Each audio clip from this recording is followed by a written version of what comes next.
मैं Bindu Tiwari, SD government college Beawar. उत्तर वैदिक कालीन धार्मिक जीवन। ऋग्वैदिक काल में हमने प्रकृति के देवताओं के बारे में बात करी थी। इंद्र, वरुण, अग्नि, सूर्य उनके प्रमुख देवता थे। उत्तर वैदिक काल में इन देवताओं की जगह 3 अन्य प्रमुख देवताओं ने स्थान ग्रहण कर लिया। वो थे शिव, ब्रह्मा एवं विष्णु, जिसको ब्रह्मा, विष्णु और महेश के नाम से भी बाद में जाने लगा। देखिए, शिव, ब्रह्मा और विष्णु। ब्रह्मा जिन्होंने सृष्टि की रचयिता की, विष्णु जो सृष्टि का पालन पोषण करते थे, और शिव जो सृष्टि का संहार करते थे। इन 3 देवताओं की प्रतिष्ठा उत्तर वैदिक काल में हुई। इसके साथ ही और भी कई देवी देवताओं को, जहाँ आप ऋग्वेद में एकेश्वरवाद को पढ़ते हैं, प्राकृतिक देवी देवताओं को पढ़ते हैं, वहाँ पर यहाँ पर बहुत सारे देवी देवताओं को प्रतिष्ठित किया गया। बाद के उत्तर वैदिक, जैसे जैसे समय आगे निकलता गया, उत्तर वैदिक काल में आप देखिए बहुत सारी देवियों का, उसके बाद ग्राम देवियों का की भी प्रतिष्ठा की गई।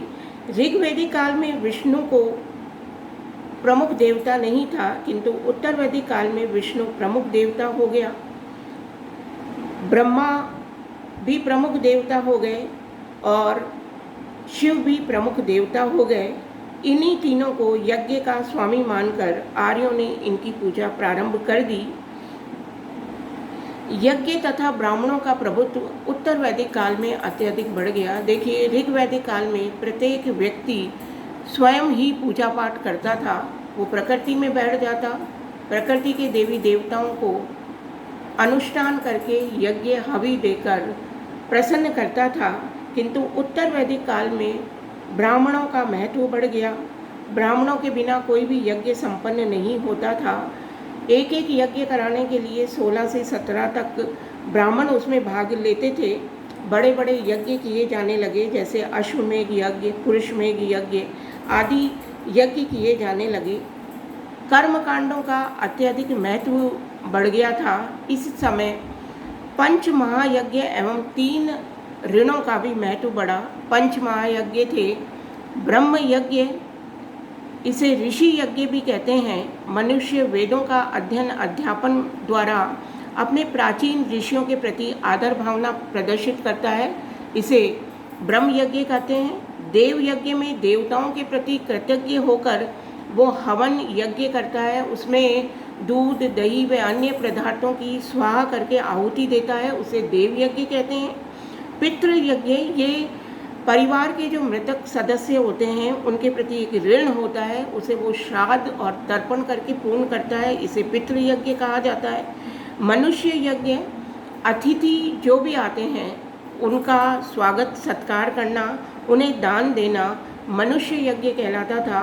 भूत यज्ञ, प्रत्येक परिवार में भोजन करने से पहले कुत्ते को, कौवे को एवं गाय आदि को भोजन देना भूत यज्ञ कहलाता था। तो इस प्रकार आप देखिए, यज्ञ के अलावा इन 5 यज्ञों का भी महत्व बढ़ गया था। इसी तरह उत्तर वैदिक काल में 3 ऋणों का भी महत्व बढ़ा था। वो 3 ऋण थे: पितृ ऋण, ऋषि ऋण एवं देव ऋण।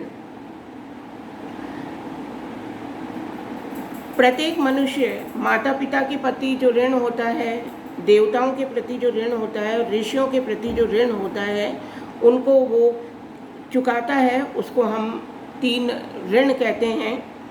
माता पिता की सेवा करके देवताओं और ऋषियों से ज्ञान एवं शक्ति प्राप्त करता है। इसी के आधार पर वो उसका जीवन सुखी होता है। देवताओं को वो विभिन्न यज्ञ हवनों के माध्यम से वो संतुष्ट करता है।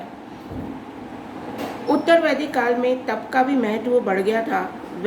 उत्तर वैदिक काल में विचार का विकास हुआ था। हमने पहले भी डिस्कस किया था कि किस तरह से यज्ञ और कर्मकांड बढ़ गए तो उपनिषदों का विकास हुआ, और उसमें उन लोगों ने आत्मा, परमात्मा, जीव, जगत, इसकी जानकारी दी।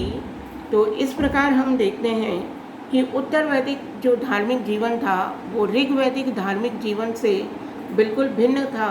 इसमें कई जटिलताएं आ गई थी। एकेश्वरवाद के जगह बहुदेववाद आ गया था, कर्मकांड आ गया था, ब्राह्मणों का महत्व बढ़ गया था। धीरे धीरे आप देखते हैं कि जाति प्रथा का भी महत्व इसमें बढ़ गया था। अब जाति आपको स्पष्ट रूप से दिखाई देने लगी थी।